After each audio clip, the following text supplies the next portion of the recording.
Welcome back, guys, to Crystalline. How's it going? Pixel here. So, shall we continue with the adventure? From our last adventure, we went into a little town, saved it from an evil, dark, spooky guy. I took the hit for the girl. I know, I'm pretty heroic. Yeah, I know. Yeah, save your praise for later, though. Adventure's not over. Gotta get away home. So, let's begin, shall we? I'm rudely awoken by boisterous yells. As I blink my eyes open, I see the pango planted on Zach's face. What is going on? Zach leaps off the bed, continuing his scolding, and the pango scurries under the pillow. I think you scared him. Get out of there! He snatches the pillow to reveal the pango contently blobbing over his discharges. The pango's eyes are slitted shut and he wears a silly grin. Don't even think about it! Do it, pango! Zack scoops up his discharges and forcefully gives them a shake. The pango's eyes snap open as he wobbles in the air, clinging for dear life. Boy! Zack doesn't cease his shaking, and somehow the pango seems to be hanging on. Boy! Go, Pango, I believe in you. His small body jiggles up and down until he finally bounces to the floor.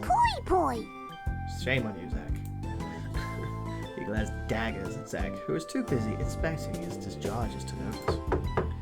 There's a sharp knock at the door, and I thought that was real. Barely comprehending what's going on, I shuffle to the door and open it and crack. I heard yelling. Is everything She cuts off mid-sentence and her eyes grow wide. I look behind me and see Zack dangling his discharges high in the air while the pango leaps up to reach him. These aren't for you to absorb! Boy! I'll just wait for you guys downstairs. Before I can answer, she turns around and walks away. I can't blame her for that. I close the door and start getting dressed. A long while later, I emerge from the room with a pango sitting on my head. Zack has his discharges back in their holsters and shoulders his back. We head downstairs and meet Liana, who is waiting at one of the tables. Is everyone ready? Yep. Yeah, as long as that thing doesn't come near my dischargers again. Boy! The pango sticks out his tongue. Liana speaks before the two of them can start again. All right, then let's hit the road. Yeah, let's go. With one final nod, she leads the way out of the inn and back into town. The rest of the journey towards Illumia is peaceful, yet uneventful. The pango snoozes on my head for most of the way there. I'm the favorite. Liana frequently sneaks a peek at him and smiles to herself. Zack keeps to himself and continues to be the lead for fewest lines spoken. By midday, I can see the stone buildings of Illumia. We make it through the city gates without incident.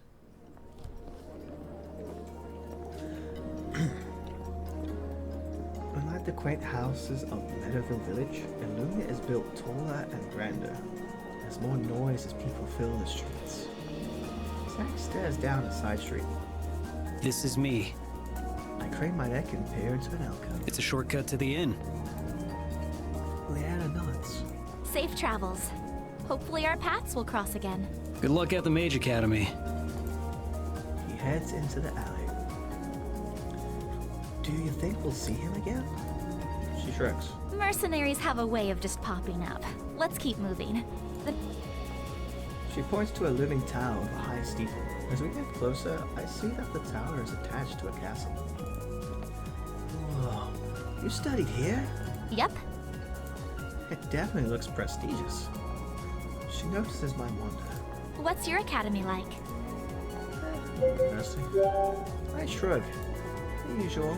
Most students all study different majors, but we all have required core courses which we have to complete before branching into our majors. Liana nods. That sounds similar to the Mage Academy. Everyone here must learn magic and casting, but after that, we are able to choose a discipline. Like becoming a mage now? Yeah, that's right.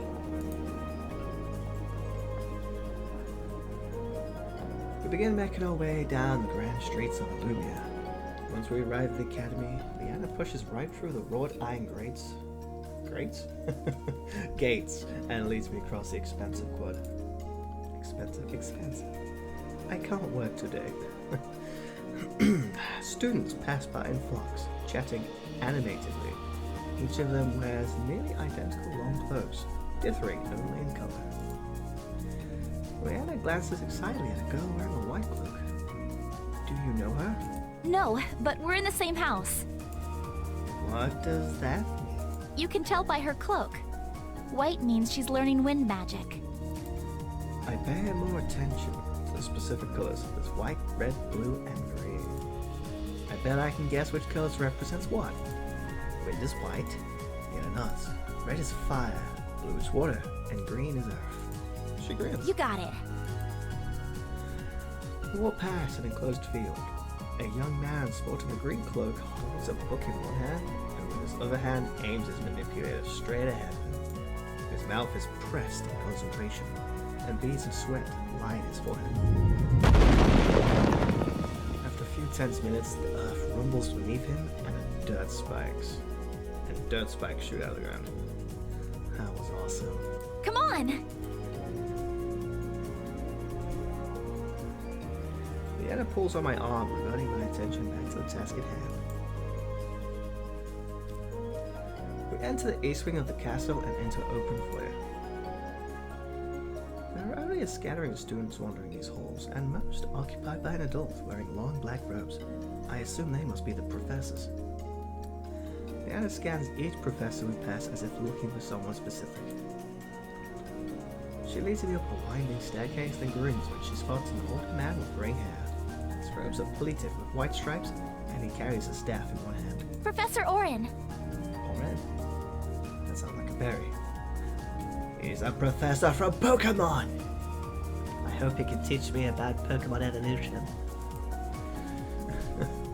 Turns up the sound of his name and matches Leanna's grin. Leanna, one of my best and brightest. What a pleasant surprise. She smiles bashfully at the compliment. It's great to see you again. What brings you to the academy? Actually, I'm here on official business.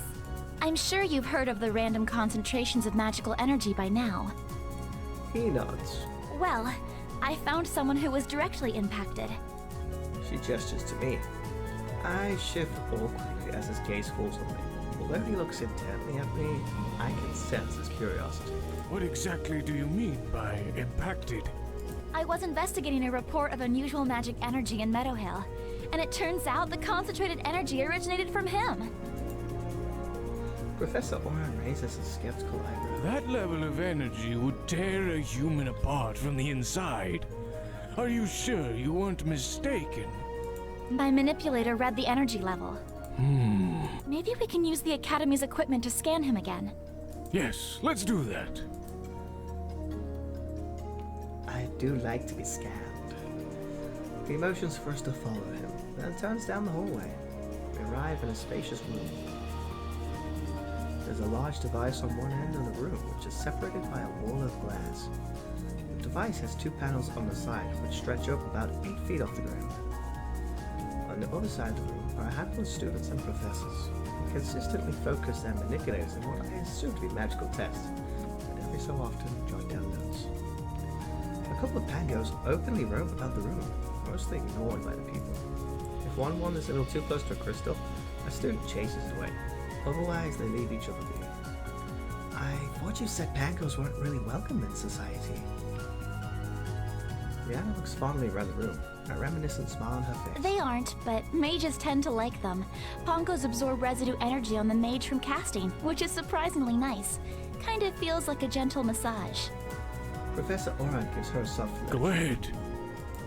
She nods and turns to me. We're gonna take another scan of you now. You're talking about that huge thing behind the glass, right? Yeah. It looks intimidating, but it functions the same way as my manipulator. Alright. One of the students leads me to the device and hands me a stand between the two panels. There's a crystal mounted on top of each panel. As he closes the glass door behind him, The quiet mumbling of voices is muted into silence. A beam of soft light emits between the crystals and slowly descends towards my head, passing through my torso and disappearing at my feet. Once the light is gone, the same student lets me back into the room. Professor Oran looks grave, while Leanna's mouth is pressed into a firm frown. This can't be right. Maybe we should scan him again. Leanna, the levels that you reported would have killed this young man. Even so, how is it possible that this scan shows he has 0 magical energy? She holds out her manipulator. Just as when we first met, a pale light glows, and like our initial meeting, as she holds her manipulator closer to me, the light remains unchanged.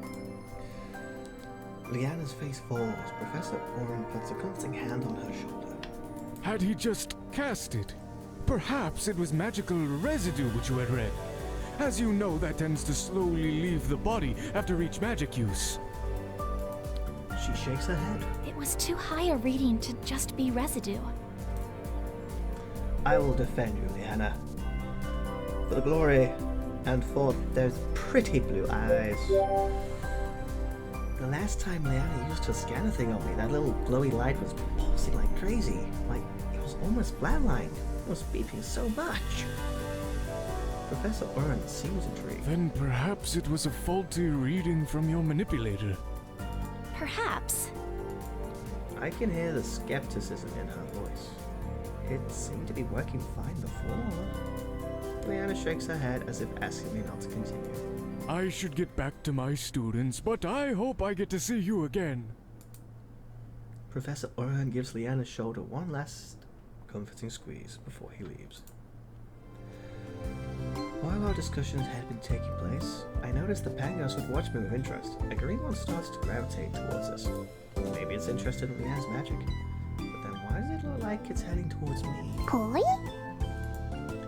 I look down and see my wobbly blue friend at my feet. Hey, you're back! Poi!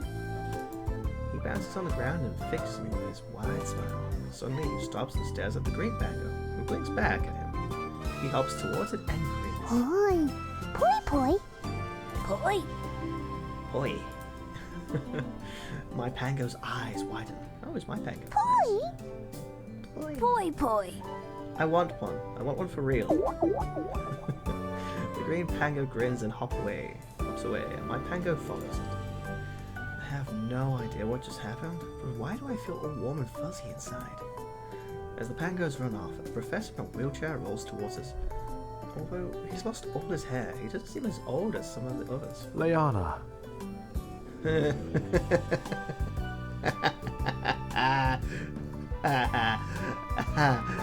Yes. She doesn't bother containing her surprise. Professor Xavier! She said it. What am I thinking? I stare hard at him and channel my thoughts. I know your secret, and I want to join you. Train me as one of your mutants! He glances uncomfortably at me. Are you feeling all right, young man? I'm feeling just fine, thank you. Both he and Leanna share confused glances. All right then.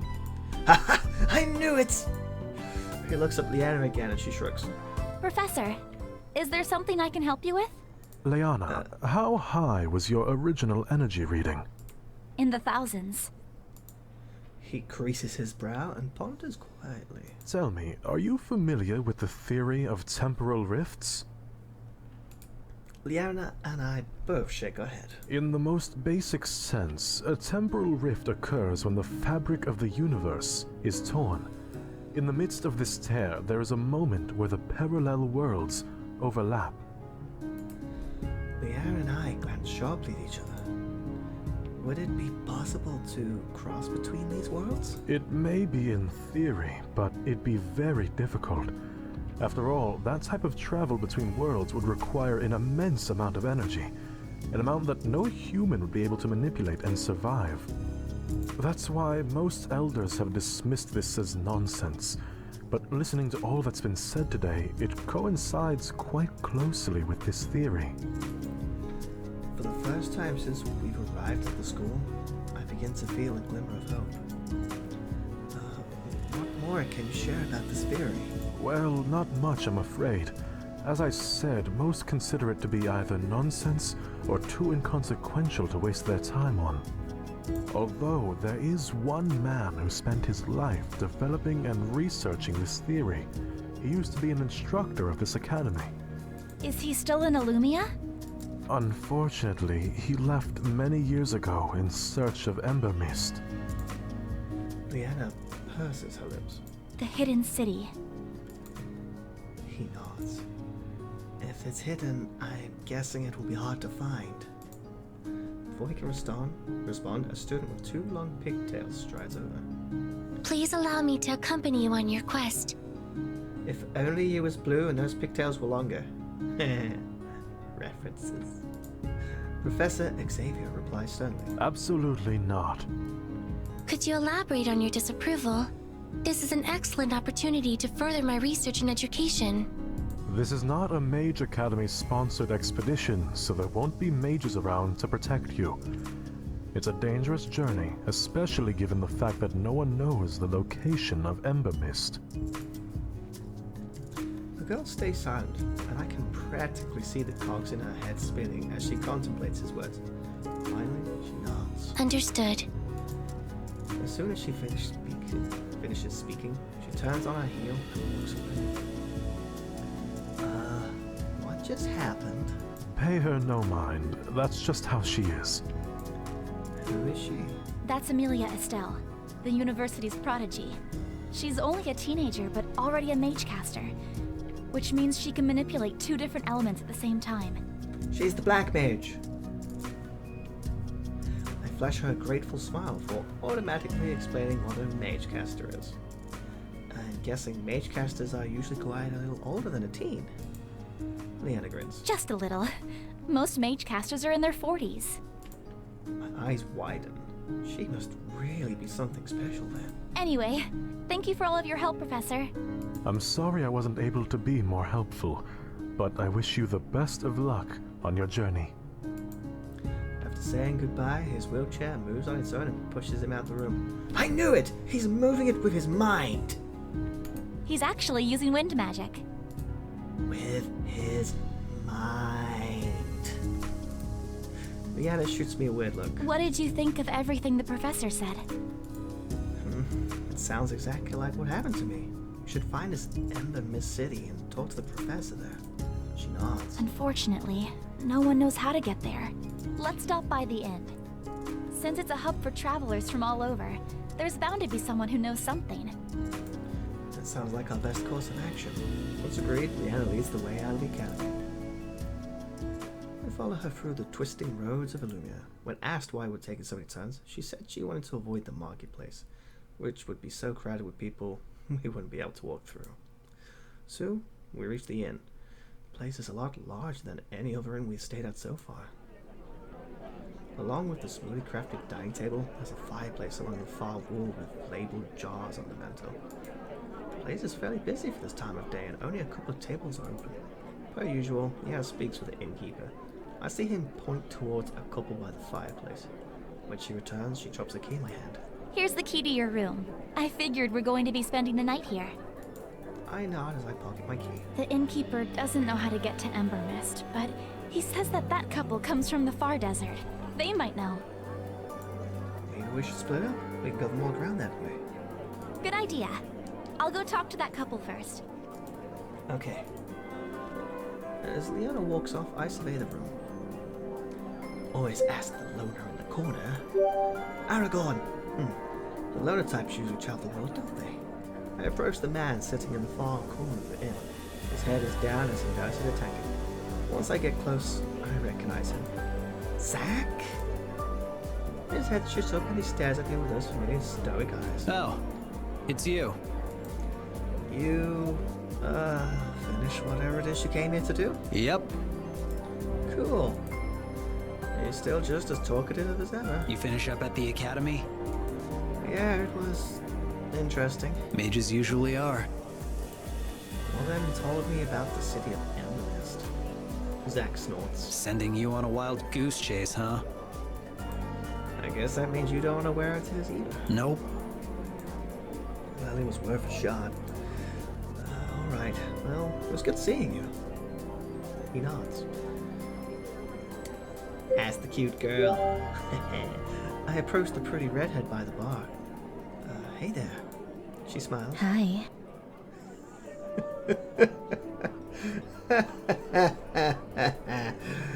Oh. That went totally opposite direction to what I expected. Are you looking to join a party? I can be. I sit down beside her. Have you been here long? She gives me a curious look. Long enough to know that I haven't seen you before. I'm just passing through. Oh, where are you headed? To Ember Mist. Suddenly her smile drops. That's not the reaction I was expecting. Ember Mist doesn't exist. I frown. I don't think this is going to go anywhere. Oh, it could go somewhere. Alright, never mind then. Her smile drops again and she grabs her drink. She sways her hips as she walks and approaches a man who's drinking alone. Her alluring smile returns as she sits down beside him and touches his hand. Wait a minute. Is she a consort? Let's pretend that didn't just happen. Looks like I'm not having much luck. I wonder how Leanna is doing. Judging from her pout, she had about as much success as I did. We make our way back. Greetings. Oh, there again. Amelia waits for us by the bar. I'm stunned to see her presence. Leanna looks just as shocked. What are you doing here? What are you doing here? I've come to accompany you on your journey. Professor Xavier made it very clear that you were to stay at the academy. Yeah, don't mess with me. He's got mind powers. His logic is rational, but my presence and assistance is far more beneficial for you than it is for me to remain at the academy. What assistance? I am aware of the location of Ember Mist. How is that possible? How I know is irrelevant. Well, actually, it's quite relevant. Because you might be, BSing us. Alright, if you know, then tell us where it is. I will gladly impart this knowledge into you should you accept me as a travel companion. But the academy won't let you go. She shrugs. If I cannot go, then I suppose neither can you. Wow, you really are a teenager. Leanna bites her lip. I can tell she's torn. Let's let her join. She has magical powers. We should let her join. We shouldn't go against a direct order from the Mage Academy. I'm not part of the academy. What other choice do we have? She frowns. Nobody at the innermost location. I doubt we'll find anyone else who can tell us how to get there. Are you really willing to give up this lead? Leanna runs her hand through her hair as she thinks. She steals glances at Emil, who watches us from hawk eyes. Finally, Leanna's expression softens and she nods. Fine. You can come with us, but only on the condition that you let us bring extra protection. That is a logical conclusion. I am not opposed to it. All right. I'll see if I can find some mages left. No! Both Leanna and I stare at Amelia, Mages will alert the Academy of our proposal. and then they wouldn't let us go. Correct. I suppose that makes sense. She taps a finger to her chin, though that looks like her lips. I guess the only other option is to hire a mercenary.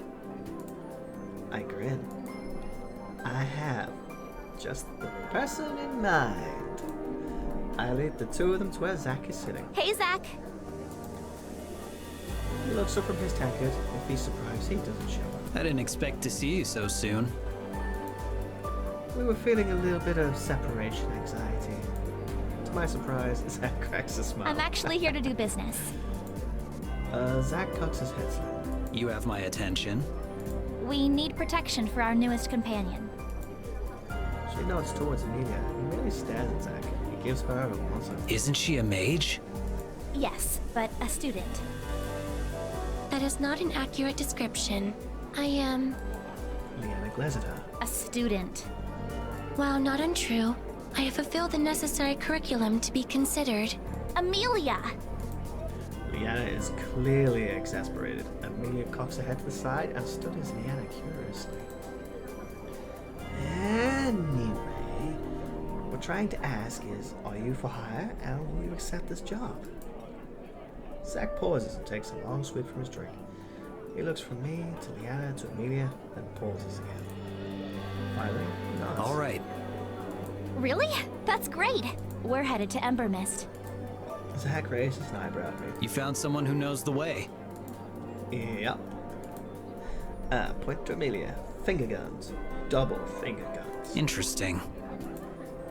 Alright, now that we have our team, what do we do now? There's no point in beginning our journey when the sun is almost gone. That's true. I should return to the academy before my disappearance is observed. Good idea. We can reconvene here tomorrow morning.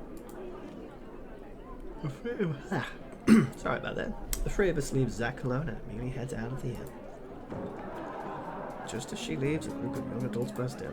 They laugh loudly and their cheeks are flushed as if from dancing or running. A circle of flowers on each of their heads. Liana gasps. Oh, the festival! Festival? Yeah, it's a celebration of the spring equinox. Do you want to go check it out? Sure, that sounds fun. See? Liana grins. It is. It's one of my favorite festivals. We exit the inn. Although the moon has tracer places in the sky where the summer streets are still bustling with people. Liana and I follow the crowd until we reach the town square. Colored strings of crystal lights hang from the large cherry trees, lining the perimeter of the square. The lights spill soft rainbows on the smiling faces of the townsfolk.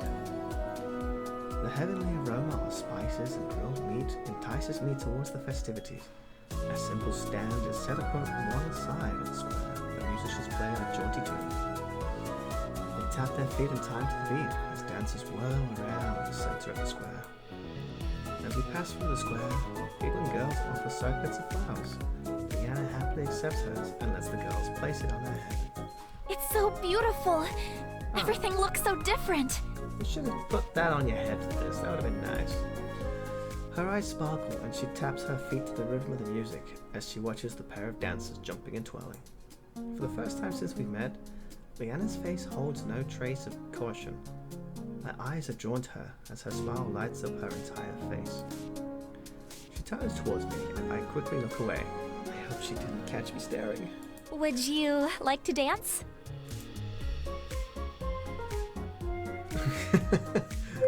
Can you handle my mad b-boy skills? Okay.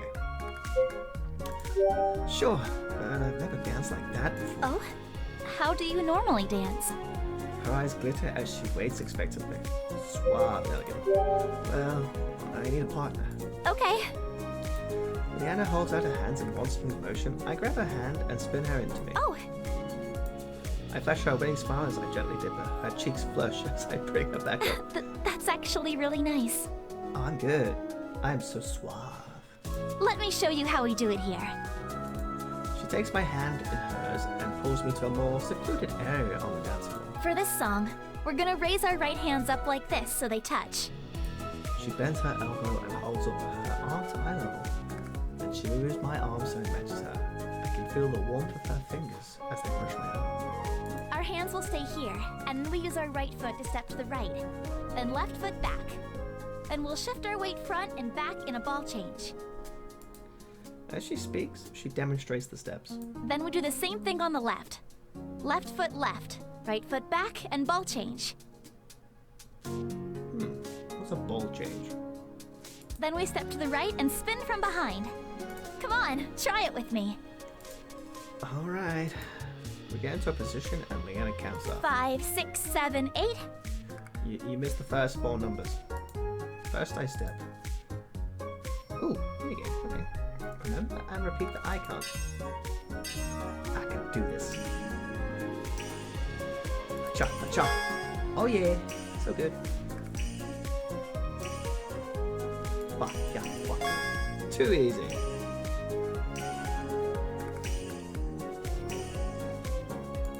Come on, this gave me some variation. I win! Oh, so easy, I'm so good. Matching Liana, I step with my right foot. That's it. Then I step with my left foot to the back and do a ball change. Next we do the same thing on the left side. Then we step with our right foot and spin. Oh, wait, no one, is it? Wait.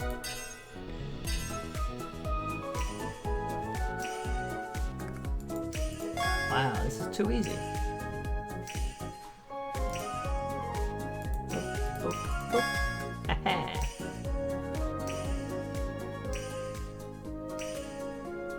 do, do, do. Hey. Oh, it's a 5 there, okay.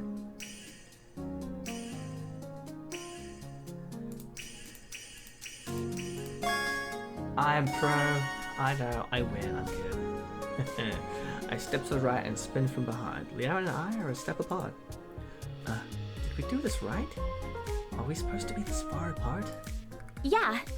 Normally, we'd be facing our new partners, and we do the whole thing over again, starting with our left foot. And once that's done, we'll be facing each other again. We go through the steps in no time, and I managed to dance it perfectly. Of course, I'm suave. Wow, you're a natural. Are you sure you've never done this before? Her warm grin is infectious, and I find myself grinning just as broadly. It's because I had such a great teacher. Her cheeks flush, and she's about to reply. Our gazes meet. Leanna's breath catches in her throat, and she seems to forget what she's about to say. For a second, I forget about the crowds of people around us. All I can see is her. Then someone jostles us, and we quickly look away.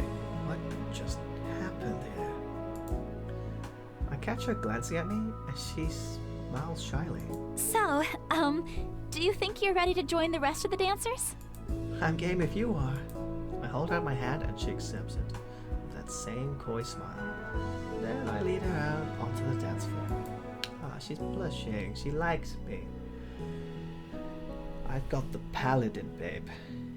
Yeah. We dance late into the night until our feet ache and our throats grow hoarse from laughing. The party is still going strong as Leanne and I return to the inn and head into our separate rooms. I haven't had that much fun in ages. As I fall into my bed, I enter dreamland with an immense smile on my face.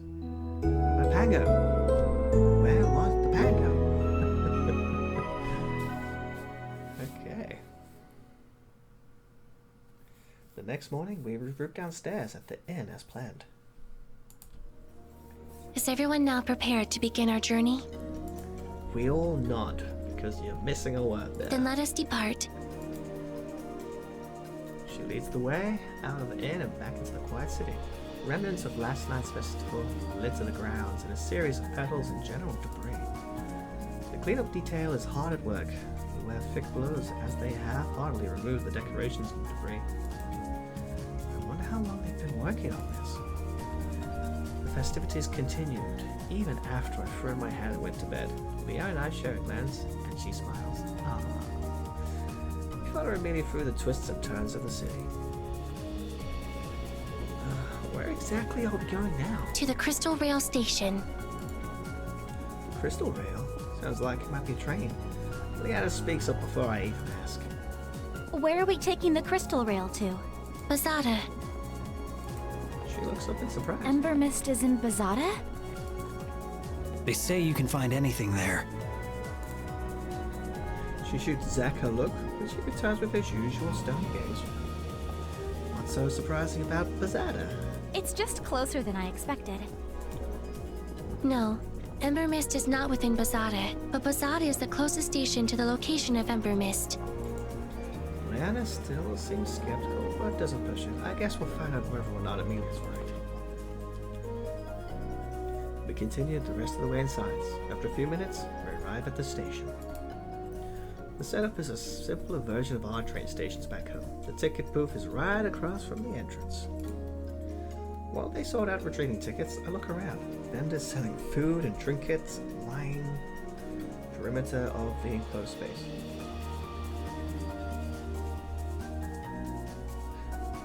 Okay, that's a strange sentence. The building is mostly empty at this time. We must hurry if we wish to catch the next crystal rail.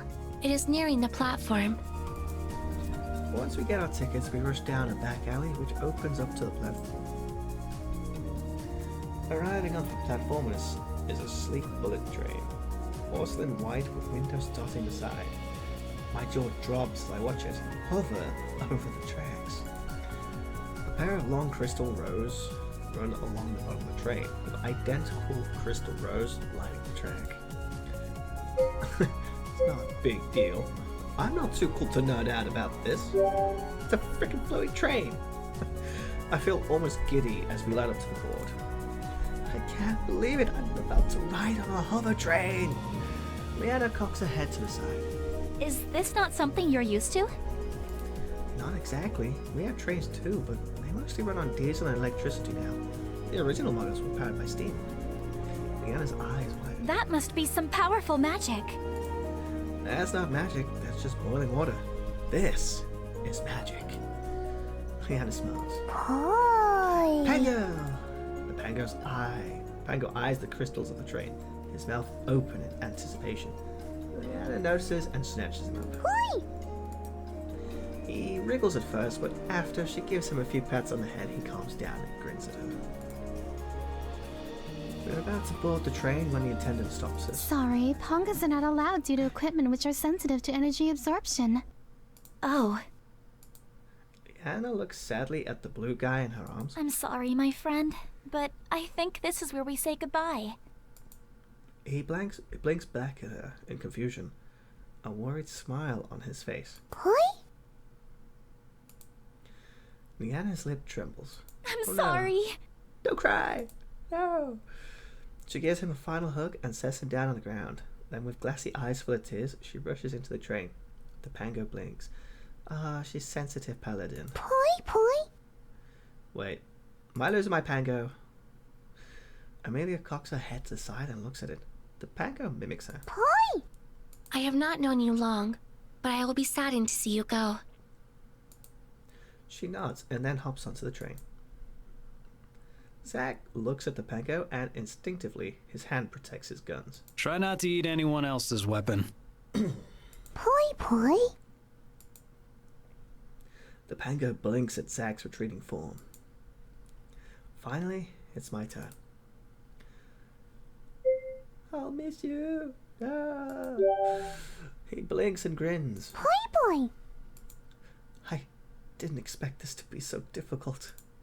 He cocks his head to the side and tries again. Boy? I'm sorry, little buddy, but this is as far as we can go together. Boy? He tries to hop up onto my shoulder as he has done so many times in the past, but I don't let him. I'm sorry, but you have to stay here. Boy? A boo-hoo sob. I quickly turn away and head onto the train. While other people board the train, I join the rest of the group. Leanna tries to control her sniffles while Amelia looks down at her feet. Zack acts as casual as always, but the nod he gives me feels lackluster. We're all feeling the loss of the Pango. He was my first friend when I came to this world, and he tried to eat me. After we've had a moment to compose ourselves, we search for our train cabin. We pass through a few cars before we finally find our cabin towards the end of the train. Amelia slides open the door, then shuts it immediately. Impossible. What's going on? She opens the door again, and we all peer inside. Inside the cozy cabin are plush seats, a rack above the seats to hold any luggage, and a rectangular table in the center. There is also a Pango, bouncing happily on the seats. Boy! Pango! Pongo! Leanna squeals excitedly and scoops him back up into a big hug. We all file in the cabin after her shut the door before anyone notices the Pango. When Leanna notices our stairs, she clears her throat and sets him back down. But how did you get in here? Seriously, weren't you just outside a second ago? How'd you get in here? And find our cabin before we did? Boy? He's just that good. Impossible. It's magic. I think the Pango broke Amelia. Zack, as unfazed as always, plops down into one of the seats and leans back. Some things just can't be explained. Show emotion, you angsty words. With how often the Pango seems to disappear and reappear unexpectedly, you'd think we'd be used to it by now. I take a seat as well, and the pango hops into my lap. Leanna pouts as the pango moves away from her. Ah, she's jealous of me. Amelia seems to have recomposed herself and also takes a seat. Not much later, I feel the jerk of the train departing and hear the calming hum of the engine. Both Leanna and Amelia stare out the window. Zach has his head down, his arms crossed. I think he may be asleep, but it's hard to tell. Remembering how I found him at the campsite, I can only assume this guy can literally sleep anywhere. My eyes feel droopy too. I really went out all last night and did not get enough sleep. I doubt anyone will mind if I just caught up on a few of those hours I lost. When I awaken, everyone else is awake too. I'm looking more bored than ever. Only the pango snoozes in my lap. Oh, it's pretty simple. How long was I asleep for? Leanna glances at me. Just a few hours. Are we almost there? No. We will not arrive before tomorrow. Oh wow, a whole night train trip. You said it wasn't far. Tomorrow? Yes. Heesh, what am I going to do all the spare time? I automatically reach into my pocket to pull out my phone, forgetting for a second that it doesn't work. Shoot. But then my hand closes on something equally good. I pull out my deck of cards and lay them on the table. Leanna cranes her neck to see better. What do you have there? My cards. I got the deck and to play something. There's enough people that we can play cheat. How do you play that? It's easy. Each round you put a card from your hand face down on the center of the table and say what card it is, like this. I put one down as an example. One king. Then everyone looks at the table. Then everyone else at the table can decide whether or not I'm telling the truth. If you think I'm lying, you call out cheater, and I'll have to reveal the card. If I was lying, then I take all the cards in a pile. If I was telling the truth, then whoever accused me takes all the cards in a pile, and the next person starts a new round. You win by having no cards in your hand. Sounds like fun. I'll play. Maybe it looks thoughtful. Although I have not partaken in this game before, this sounds like it would be a stimulating challenge. I glance at Zach. You in? He shakes his head. I'll pass. Leanna frowns. Why not? I know that mercenaries love card games. And it's not like there's much else to do while we wait. It's just not my type of game. As a mercenary, I think I know what can spark his interest. What if we play for money? Zach sits up and looks at me. I thought you didn't have money. I do have money. I fish in my pockets and drop the loose change I have on the table. It's just not usable here. Amelia leans in close and pairs up the money. Even Leanna takes an interesting glance. I fail to recognize this type of currency. Well, I am not exactly from the Saria. Amelia stares intently at me again. After a long pause, she looks back at the coin. I see. I point out the different types of change I have. Make sure you get the pennies. They're the most valuable. Wink, wink. Are these not made from copper? Yes. And the nickel would be made from nickel. Also yes. Then suffice it is to say, should not the nickel be more valuable than the penny? Damn, she's got me. Zach leans back into his If it's seat. not money I can use, then I'm not interested. Zach, I will pay you for his coins. Zach sits back up. Go on. For any coin of his you receive, I will trade you one of our coins. Amelia, you really don't have to do that. I know. Leanna looks uneasily between Zach and Amelia. All right. Deal. As Zach settles in, I deal out the cards. Zach frowns when he looks at his hand. These cards are strange. Like I said, I'm not from Isaria. I give a brief rundown on the suits and face cards. When I look up from my hand, I see Amelia staring at me. This is getting a little uncomfortable. Let's start the bet. We will throw coins on the table. I'll go first. I drop a card face down on the table. 110. Silence. No one reacts. Okay, Leanna, you'll go. Okay. She slides a card on the table, her face completely blank. 1, 2. I'll pass. There's no way she can lie. I bet she's telling the truth. Nobody else calls her out either. Amelia's go.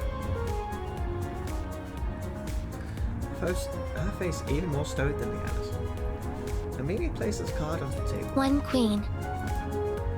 I'll pass. I don't think she's cheating again. Neither does anyone else. Maybe they aren't quite understanding how to play. Although, I guess it is just the first round. Finally, it's Zach's go.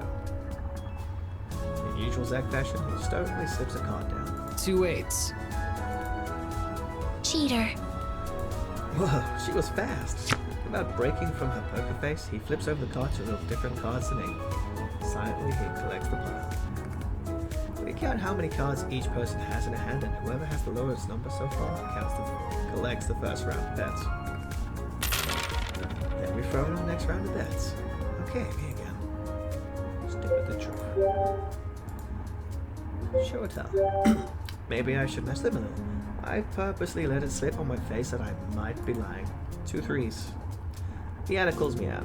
Cheater! I flip over my cards to reveal 2 3s. You tricked me. I grin as she grabs the cards. Deanna looks slightly worried at hand, then smooths her face. 2 aces. I'm gonna pass. I bet she was faking her worries, telling the truth. Better not risk it. Cheater.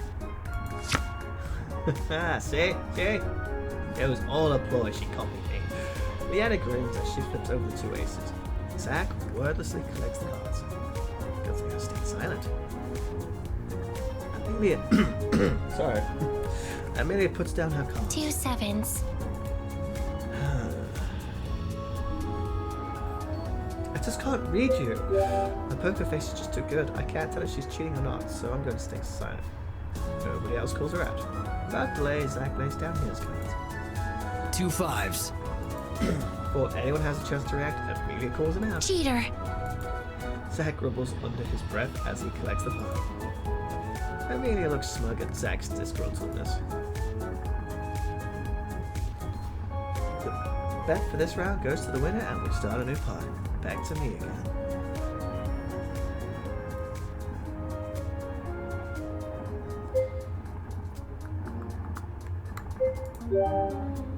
Gonna go stick what I do best. Dreading all emotion from my face, I place a card on the table. 1 king. Nobody calls me out. Leanne lays down her card, looking confident. 1 king. It's the same card I put down last round. I bet she also has one that feels like this one. I bet she also has one. This feels like her betting for someone to call out. Nobody calls out. They must think the same thing I do. Amelia wears the same stony face and slips down a card. 1 jack. Playing safe. Again, I can't get a read on her, so I fall back on to keep it quiet. Zach plays his card. 1 6. Again, Amelia's faster than anyone else. Cheater. That face! Zach growls in frustration. How do you know every single time? Amelia just stares at him with some blank stare. Stares at him with her same blank stare, which frustrates Zach even more. This is the dumbest game ever. Oh, goodness. He throws his cards down on the table and knocks over the coins before crossing his arms. Leanna jumps away from the table as Zach hits it, her eyes wide. I'm a little taken aback and jolt back, which wakens the pango. Only Amelia remains unfazed. Boy. So, should we keep playing? Of course. He's just a sore loser. Zach picks his cards back up, and Leanna and I glance at each other and burst out laughing. At first, Amelia looks at us in bewilderment, but our laughter is so contagious that she breaks a smile. Are we playing or what? We resume the game with smiles all around. The longer we played, the more the game everyone became. The more into the game everyone became. Needless to say, Amelia correctly guessed Zach's cheats every single time, much to Zach's ever-growing frustration. In the end, I won the game with the first to run out of cards. When we were tired of cheat, I taught them a couple of other games. It was late into the night when we all decided to turn in and go to sleep. that, I think I'll end it here, guys. I will see you all in the next video. Leave a like and give a sub. Bye-bye.